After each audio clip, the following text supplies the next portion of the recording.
अल्लाह की जितनी भी सिफ़ात थी, जैसे अल खालिक और अर राज़िक और अल माबूद, जितनी भी सिफ़ात थी, एक एक सिफत का इस्तेमाल हो रहा था।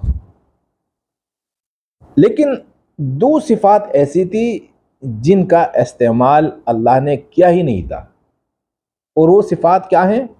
अर्रहमान और अर्रहीम। ये अर्रहमान और अर्रहीम एक ही सिफत के दो नाम हैं, लेकिन दो क्यों हैं? इसलिए इसमें मुबालगा है। अर्रहमान तो इसका मुबालगा किस में है? अर्रहीम में है। कि दुनिया में जितने मेहरबान हैं हमारे अल्लाह, हम पर जितनी मोहब्बत फरमाते हैं, मरने के बाद इससे भी ज़्यादा मोहब्बत फरमाएंगे। और इसका सबूत ये है कि दुनिया में हमारी ज़िंदगी 60-70 साल है, और इस ज़िंदगी के गुजारने के लिए